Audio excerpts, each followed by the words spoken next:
Hey guys, Aussie Poker here, and for this video I'm going to be training some short stacked play using Advanced Poker Training. And the way I'm doing that is basically setting up so it's like the late stage of a tournament, whereby clicking on show levels here, we can see that, first level at 1020 means if you want to practice 30 big blinds or less, we just make it 30 times the big blind, which is 600. Got 20 minutes per level, some buy-ins, and we will practice against the hardest one so that when we're playing a tournament it feels a bit easier. But we're going to play and I'm going to try to make this work. Like, this is a spot where just so often I feel like I just get completely owned in these short stack kind of phases, where I basically start out as the chip leader, or start with a really good stack near the top, and then it just all seems to go to hell so quickly in the tournaments most of the time. So I think by practicing these situations a lot more, it can help us to get rid of a lot of the negative mental associations around constantly flaming out from being one of the big stacks, and also will allow us to just objectively play them better. I think Queen 9 off is just going to be dominated a lot of the time, so I'm actually going to fold in this spot rather than defending. So because I think their raising range is going to be fairly tight. This one I'm just going to fold. I'm just going to let it go. For this one, so this one is playing without antes, so it's not 100% correct simulation. But if some of the more casual, pub poker style events, you are going to see them play just without antes the whole time. So it's still good practice for that. This guy's limping range, is he limping Queen 10? Is he limping Jack 10? I kind of lean towards no, so I'm going to fold. So I'm going to just be really tight. Sort of one thing I was doing in the previous few days, I was playing, I think, a bit too aggressive. And it's losing a lot of pots unnecessarily. So here we're going to do the opposite, and we're just going to be a lot more nitty. Now where you do have to be kind of aggressive in these phases, but I want to do some more calculated aggression. When this guy's going all in, I mean, is he really doing this with King 8? It is only 3 big blinds. You only need, to have 33% shot to this be a profitable call. And I think, you're not that likely to be dominated. So I think this is a spot where we do just have to call it off here and just be willing to gamble a bit. Turns a guy has complete junk with Jack 4. And we are good so far, but he's getting some out. Luckily we hold, and it turns out guy was raising with complete junk. No idea why.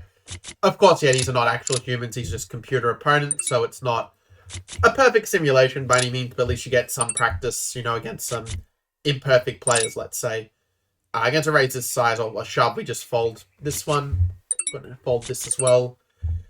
Ace-5 suited, this is sort of a tough one in that, it's one of these hands where, well, if we look at the blind levels, it's already gone up to 15 big blinds. And you are actually meant to shove this hand some of the time. Well, okay, technically I have 17 big blinds. But sometimes you are actually meant to shove this hand as a bluff with the idea that you're going to get some better aces to fold. And you're also going to get some of the sort of low, potentially mid-pocket pairs to fold as well. Maybe not mid-pocket pairs, but low pocket pairs. The other idea is even if they do call up kings, you do still have 30% equity with the suited ace and the chance, to hit a flush or the nut flush or a good straight draw. So here I am going to take a risk. I'm actually going to shove and try to steal the blinds here. And we'll find out whether it works or not.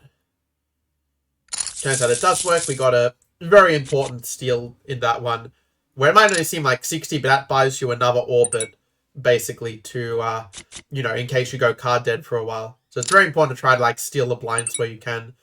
Well, not where you can, but, to do it every now and then to just sort of stay afloat, so that the blinds don't just kill you off as such.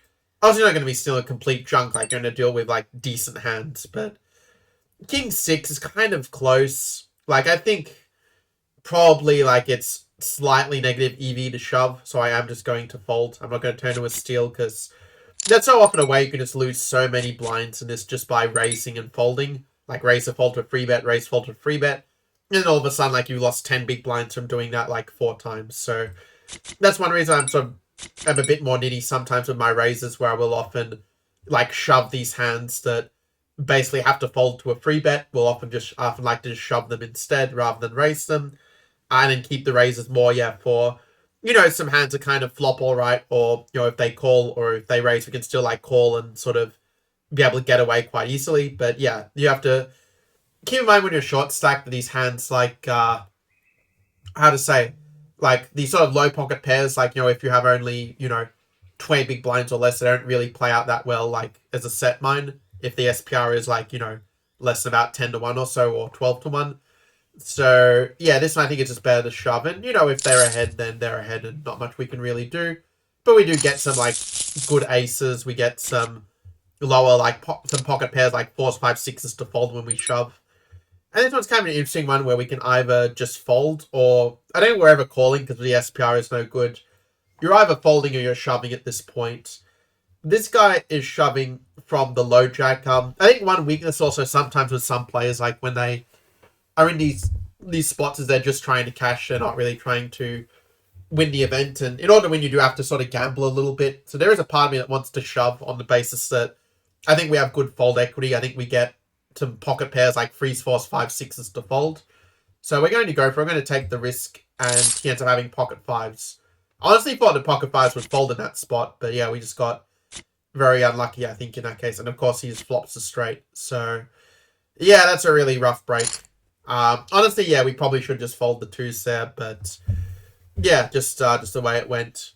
Because yeah, if I thought he was calling with, with pocket, because I honestly thought that 5s would fold. In fact, what I'm going to do is I'm actually going to check the Nash charts, in fact, and basically, like, confirm, like, yeah, whether that's sort of the case. Like, if we take, a shove from the what was it, the low track I think he was in, and it was, like, about 16 big blinds or so. No, 17 big blinds. So, yeah, like, the pocket 5s are actually, slightly profitable shove. So, yeah, it's sort of a case where it's actually only the 3s and 4s we're kind of targeting in that case. So, yeah, a case where we probably, should just fold the 2s in that spot in future rather than trying to turn into a bluff as such. But anyway, let's try again. Let's see if we can do better on the next one. So we're kind of doing okay until we just, threw away our whole stack with the ducks, as it were. Or I can restart a save Molly-Tail Taunt there. Yeah, that would be quite nice. Okay, I don't know what the glitch was there, but it seems to be okay now. By the way, if you're enjoying the video, do make sure to like and subscribe. This one we're going to fold. Under the gun just to fold. Queen 10. Which, if you watch a lot of videos, you'll know this is my least favorite hand because it has a way to screw you over. Because, like, it's one of these hands where, like, you feel like it's good enough to call, but then you call and you're just dominated so often, or you just get absolutely owned. And we can't really shove with Queen 10. That's a little too irresponsible. If it was suited, I might consider calling. Being offsuit, we just fold that one. Also, we do have the advisor, so we can also use that as well. You can see that he would call. We're actually going to do a little bit different. You guys are so short stacked, I think that if we shove, he's quite likely to make a mistake. So we are going to shove here. And he has jacks, we just get absolutely owned just like that. It's so annoying. Because, like, these hands, I'm sort of seeing, the way that these bots play, they're only raising with quite tight ranges. And, we're just getting absolutely owned. I'm just going to shove the next hand just so I can move on to the next one, because we absolutely screwed up this one. I don't know why the hell they're calling with 5-6 suited. That's just absolutely mental. They're probably going to win now on the next one. Yep, called it. So, we move on to the next after getting absolutely rat screwed in this one. Let's see if the third one can maybe be better and, help me overcome some of my very negative gut feelings around this stage of the event. Like, it's reaching a point where, like, I feel like I'm just almost, like, anticipating what's going to go wrong, which is not the right mindset for these sorts of situations. But, like, every hand, I'm just paranoid I'm going to run into aces. That's what it feels like lately. So, let's try again. Let's, work through our post-traumatic stress disorder and try to finally win one of these situations. At least make a final table with a good stack. Why do I want to shove? There's probably half my problem. Like, I'm sort of so paranoid about getting shoved on that now I'm starting to shove myself to avoid it, which is leading to me running into aces way too often, or some other monster. So we're going to be sensible. We're going to go back to just folding a ton. It's fine, I almost folded this just out of paranoia, but when the guy limps, I mean, he's probably limping better hands, or she is limping better hands than, Queen Jack. She has a bigger stack, so I think that just a check is fine. They are going to c-bet quite a bit. But I think that when we're defending here, we are meant to raise some of the time. But I'm just going to call instead because the price is very good for the call. We also picked up some equity with the gut shot. So I think this is quite a good candidate to check raise here. But when I'm at 90, it sort of puts you in tough spot because if you're going to go for it, you kind of almost have to shove, I think, because of the SPR. Like, it doesn't really make sense to bet like 240, I think, at this spot. I'm kind of leaning towards a shove and trying to get them to fold out like an ace, kind of saying that we have like king queen or something in this spot. Because I think king queen would also check in that situation. If you raise there or shove, you're getting called by much better hands. You're going to get called by better hands like ace queen and better, this sort of thing. Maybe ace jack. So we're going to go for the bluff. And they fold, and we end up picking up a nice pot. So that feels good to know that we didn't get absolutely owned there for once. And yeah, we now have a decentish stack. If we look at the stack sizes, yeah, we've got like 13 out of 48. Wow, I've set to 50 players. Yeah, I'm just a complete lunatic doing it that way. But yeah, this is just a fold with the diapers. Yeah, keeping an eye on the stack size, yeah, you can see that this guy is a short stack. This can shove on us. This guy can shove on us. Even this guy can almost shove on us, so we're going to fold queen 7 off. Ace jack, I think, is just a shove here. Because I know it's something you do, like, this is how you can often pick up a lot of money spots by shoving over people's raises, because you can shove with much wider range than they can defend, so let's get very unlucky and run to aces, like, you're going to pick up a lot of money in the long run with this. But, like, even if they have kings, like, you're still going to have, like, some equity in that case. So we're going to go for the shove and hope that she doesn't call. She doesn't, we end up picking up some more money. So yeah, now the strategy's starting to work a bit better. If it was suited, yeah, it's just a fold every time in these stack sizes. Pocket fours, like, when you are deeper stacked, you could make an argument for, like, when you're shallow stack, I should say, when you have, like, 20 big blinds less, you will often be shoving with these kind of low pocket pairs, but we're just going to go for it as a steal, where if we get free bet, we just fold here. The fact they call out a position is definitely not ideal, but we do have the betting initiative. So I think it makes sense to bet half pot here. And if they call, we just get out of the way and we just, we'll just check fold pretty much at this point. They check. So we do have some equity, but if you look at their calling range, I think this board hits their calling range a lot better than our raising range. So I don't think a bluff really makes sense. I think it's one where we just, again, check folds. They have ace queen, so it turns out we actually win. So that was quite nice to get one street of value with our bluff when they bet with the 2 overcards. I mean, yeah, they did have some draws, I guess, but that's all like backdoor draws, not so great. Let's just check this one. But this is again going to be a check. The board is way too wet to bet here with it being so multi-way. That ace coming is not good for our range at all. This is just a check fold every time. You have to have at least an ace, I think, to bet it at this many people. So we are going to fold. Essentially, we blocked a lot of the bluffs there as well, for that matter. This is just a fold as well. The improved Doyle is a fold. This is a fold. A6 off, honestly, is probably a fold too, especially when they raise the sort of offsuit aces are just in really bad shape in general, because it's very likely to be dominated or running into good pockets. So either way, it's just not good. Anyway, we pick up a decent hand with ace-8, but the problem is that their range is probably going to be ace-9 offsuit or better. So we just have to check and be very cautious, because an ace is probably no good. Honestly, we probably just have to check fold here. When they check, though, it does give the door open where we can try to go for a bluff bet. If we ask the advisor, it's saying, yeah, just to check. So we are going to check, and if they check, and then we will bluff the river. On the basis that our ace-high might actually be good here. Now, because it's very polar, I think we should use a big sizing, because I think that we're going to get called only by, like, the bluff catch is going to be better aces in general, so I think we should just bet 160, and yeah, we end up, the bluff gets through, we take it down with the overbet, and it's also a nice little trick I like to do as well, yeah, to use, like, a nice little overbet, or, a bet that looks like a value bet when it's showdown. Now, King Jack suited, I think, is actually just going to be a shove here, because this guy limping, like, he's probably limping, like, a lot of junk as well, like King 10 suited, maybe, like, some Queen Jack, some Queen Jack suited. So I feel like this limp is so weak, I actually kind of just want to shove here and just try to take the dead money. Because if you call and they bet big, you're just in a really awkward spot, out of position. So the way to resolve being out of position is just to shove, basically, is what I'm doing.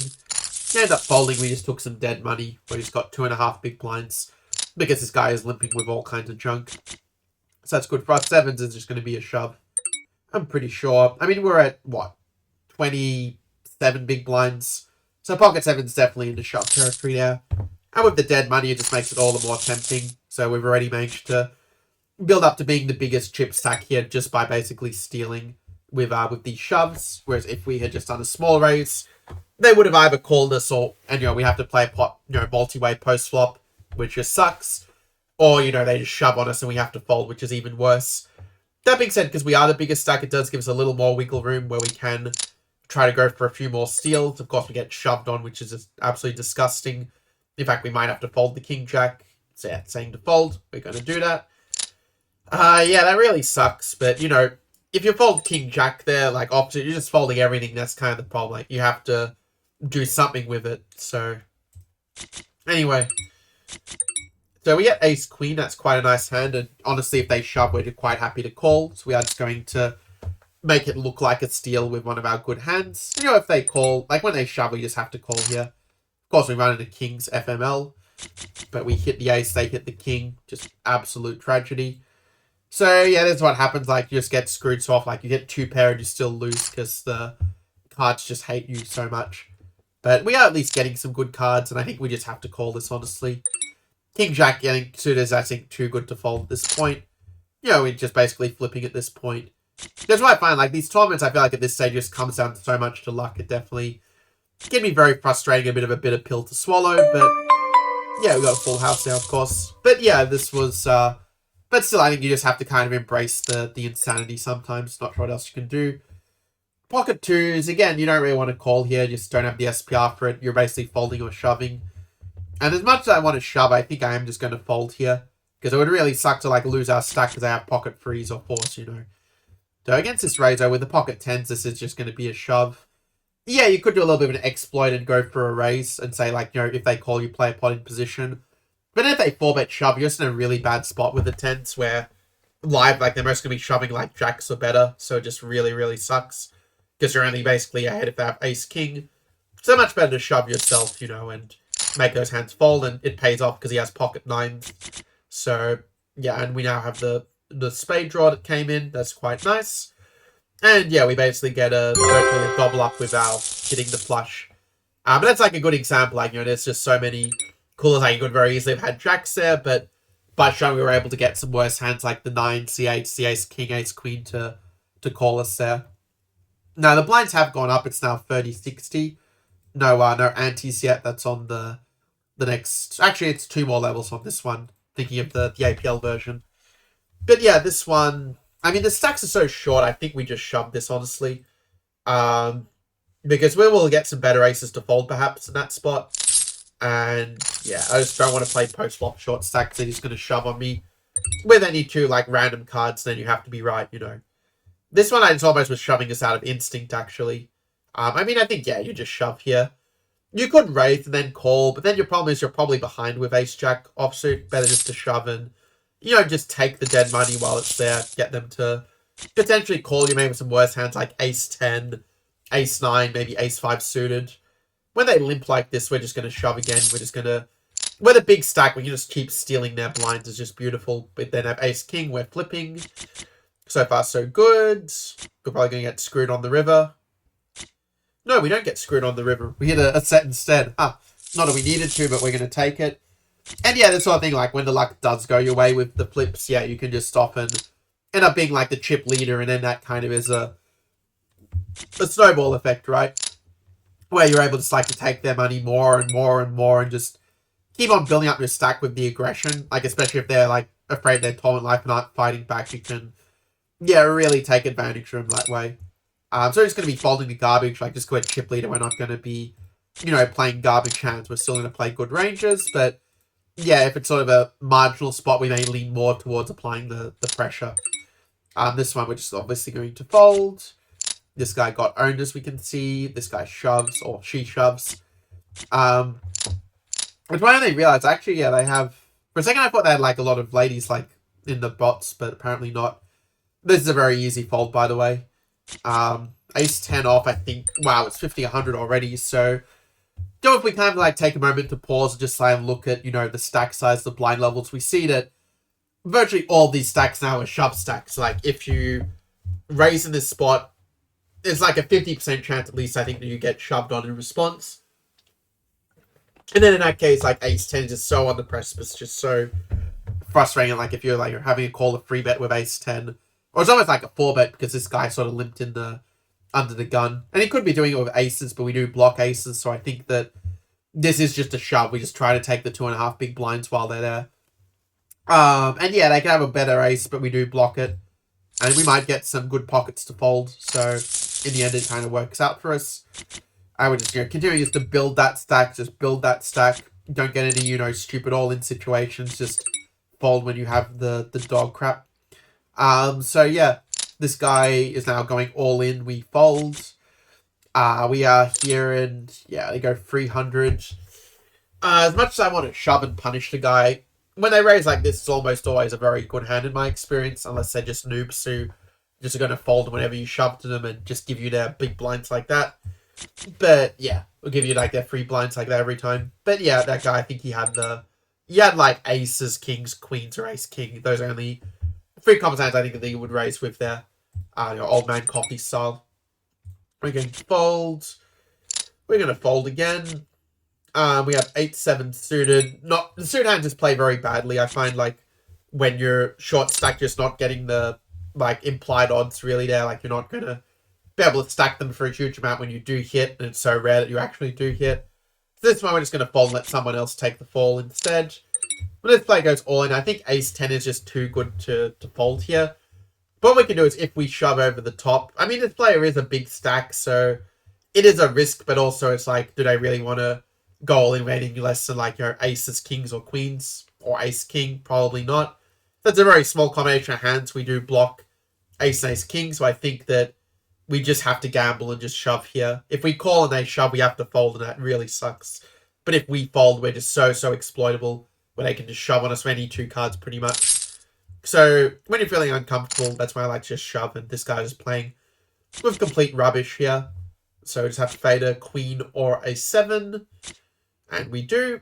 And as a result, we just gained a bit more money. So, yeah, it's a pretty good spot. Like, if we look at our chip situation, like, we see that, we are ranked 3 out of 17. So, we're 2x average stack. That's good to know. If we look at the pads, we see the top 6 pay. Okay, of course, it's purely a simulation, but still similar. The concept applies, like, okay, in the much bigger event that we're replicating, yeah, the payouts will happen a lot sooner, but it's still good practice in general. This one, of course, is a fold. Fold. Queen freaking 10. I hate this hand so much. Well, that at least makes it easy now. We have a very easy fold. To be fair, it was probably an easy fold when that guy was shoving anyway, but yeah. And you can sort of see, like, when it gets to this stage, like, the good player is going to be a lot more aggressive. There's going to be a lot of raises, a lot of shoves. Like, I'm 99% sure one of these 2 stacks will shove after we fold, so... Okay, it turns out they didn't actually folded, so never mind that. Okay, when I say 9%, I'm usually joking, because I realize, yeah, you can't really be certain about a lot of things in life, like, you should question your assumptions a lot, but when they go 250, like, as much as I want a free bet shove, it's probably more responsible just to call and play in position. So that's what we're going to do, and this is a terrible board for us, so we're going to fold. So, it kind of sucks when you just throw away 2 big blinds, but again, if you fold Jack 10 there, then it's going to be able to raise you with any 2 cards and just massively steal your blinds. Now, we have an ante of 100, which does shake things up a bit here. Because we're going to be overfolding in the small blind, because we really don't want to be playing pots out of position. Like, in small blind, our only options are basically shove or fold. Now, that's a spot where, like, with 27 big blinds, I think on the cutoff, the threes are a profitable shove, like, just very slightly. So we're going to go for it and get some better pocket pairs to fold, and we just get a nice steal in that way. Like, yeah, it's sort of the thing, like, if you're... Even if, like, let's say you have ace-king there, like, ace-king is not going to win that many big blinds. So even if you take, like, 2.5 big blinds with it, it's still not that bad of an outcome when you consider that, otherwise you're probably going to get sucked out on a decent amount of time post-flop. So, anyway, the big stack got moved, and, yeah, we now... not the big stack, because this guy is a little bit bigger, but... Yeah, we'll raise this size, like, without the ante, I would fold, but when you're getting, like, 20, like, when you have, like, nearly 25%, you're very likely getting that with 10-5. Unfortunately, we miss, and we do have to fold here. If we'd hit the board any that way, though, we would have continued. Again, this one, Jack 7 is a good enough hand to shove. So we're going to shove and hope they miss. Yep, they don't have a monster, so we just took the blinds back that we lost to Joanna, who is just raising us absolutely ruthlessly. The problem with 10-8 here is that if you raise it, they're just going to shove and you have to fold. So the only solution, I think, is actually to shove ourselves. with some of these weaker hands, because then they're going to fold out a lot of hands that are better than 10-8 as such. So it's a nice way to gain some equity by shoving. Once again, I think A7 is just a slam dunk shove, especially 20 big blinds. You just have to try and steal the money at this point. And if this guy calls, I mean, it's a case where, either you're out of the tournament or, you double up and you're like chip leader as such. So it's like, either way, at least you kind of, know where you stand. Pocket nines. We're actually going to be a little sneaky. I'm actually going to just raise with this hand. And if they shove, we call. Like, it's a case where you do put some good hands in the range, try to get weaker hands to shove on you. They have king, queen, so we're basically flipping. So the advantage is if we had shoved, that hand probably would have folded. But this is getting a bit scary. Fortunately, we do hold out here, and we end up picking up picking up a very nice, well, not double up, but we basically added like 2k to our stack. So pretty close to double up, actually. But now it's like this really long animation, which I feel like it's really cool. I guess we're really in the mood to play, honestly. But this one is just going to be a fold here. I don't know what the heck happened. It looks like the game glitched, but there's a good moment to pause and to, keep an eye on like what are the dynamics of this table, like in terms of the chip stacks. We want to really pay attention to players on our left. We see that we have quite a few shove stacks here. So less than 20 big blinds, shove stack, shove stack, shove stack. And this one to shove stack as well. And after the next blind level, the mid stacks are also going to be shove stacks like Will and Laura here. And Martin, of course, shove stack as well. So basically, we can see that we're number 2 in the chips behind this Calvin guy. So we kind of, based on ICM, we would prefer some of these shorter stacks to go out so we can jump up in the pay. Maybe let this guy knock him out, a few of them, potentially take on the risk. But I mean, it's going to be a little bit more cautious than usual just because of the chips, like denominations, like of who has what. We're going to kind of let the others like sort of knock each other out a little bit, just keep that solid second place. Look for good moments to try to steal or potentially double up and, take it from there. So when we get the garbage hands, we're just going to fold it every time. So fold. King, queen is kind of a close one. Because if you raise this hand and you get shoved on, you're probably behind. But if you shove and they call, you're also way behind. Like, you're only getting called by hands that dominate you, like aces, kings, queens, ace, queen, ace, king. So I think we actually fold this spot, funnily enough. It feels horrible to fold like ace, queen, queen off when you like haven't had a good hand for a while, but you just have to be disciplined to do that sometimes. Now this guy calls. We're getting such a good price though. It's like so hard to fold 6-4. So I think we just have to call it, even though we're out of position, because the price is just so good there. I think that this is a good one just to check call here. But he bets 420. I mean, he could be doing us all kinds of junk, like a lot of straight draws, a lot of flush draws. I think we just have to call with the pair and then fold the turn, probably. Unless, okay, this is actually a good hand for the big blind, in fact, where we could actually consider leading out on this card, I think. It is kind of risky, because if they, like, shove on us, we have to fold, like, we're back to a middle stack, but if we win, we're also, like, almost one of the big stacks. I think we just have to take the risk.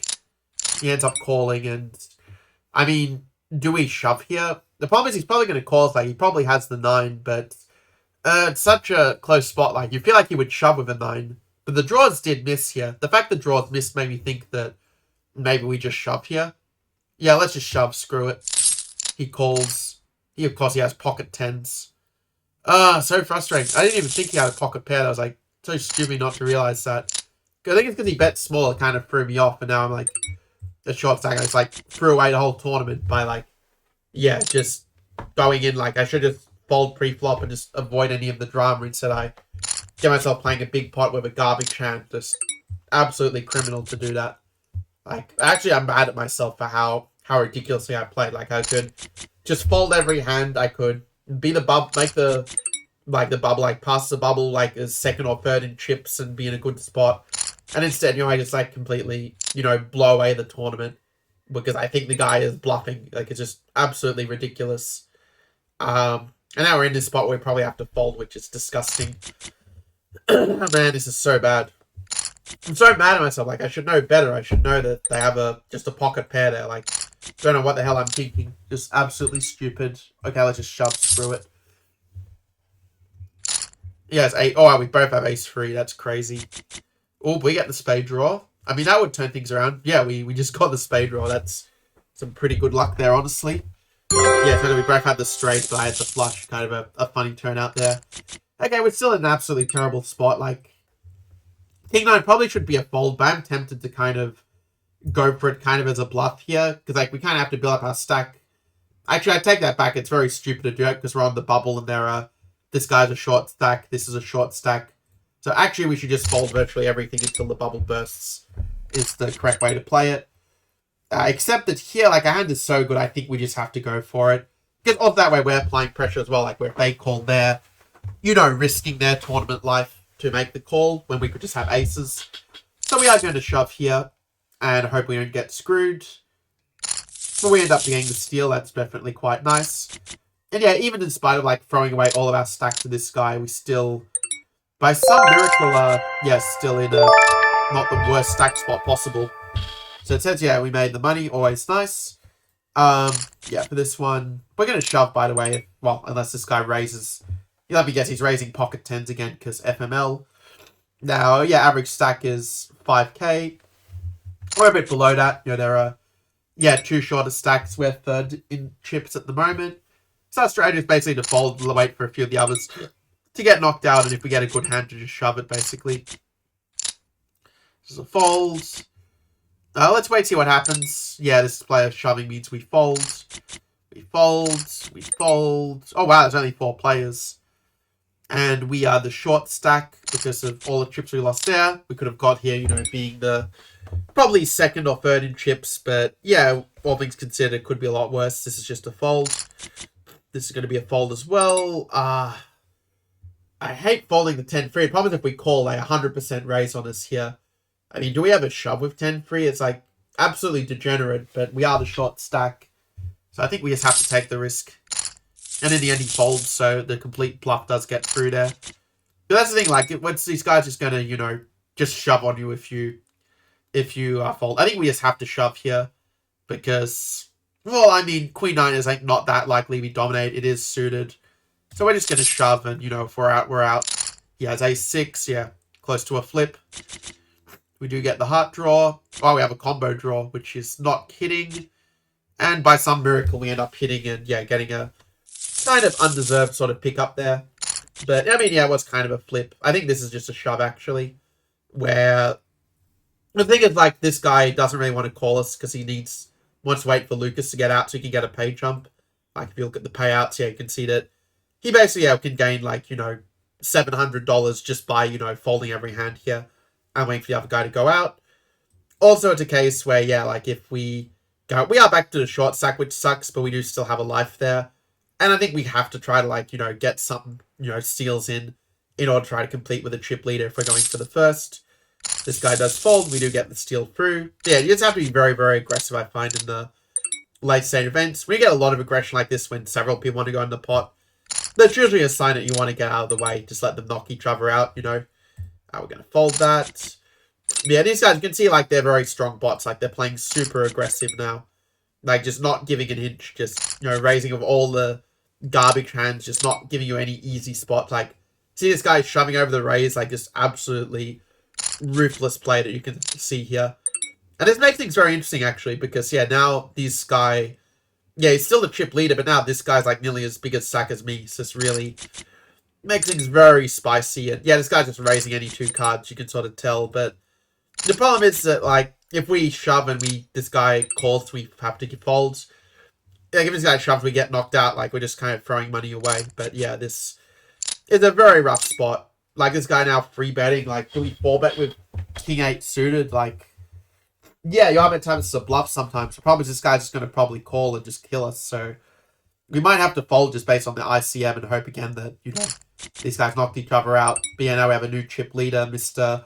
Maniac Parks over here. Okay, we finally get a hand we can shove. So we're going to shove it and hope it holds. Because I think this guy is 100% calling. Okay, this guy calls. So we're flipping for the tournament, basically. Just have to hold and we're fine, but we probably will lose.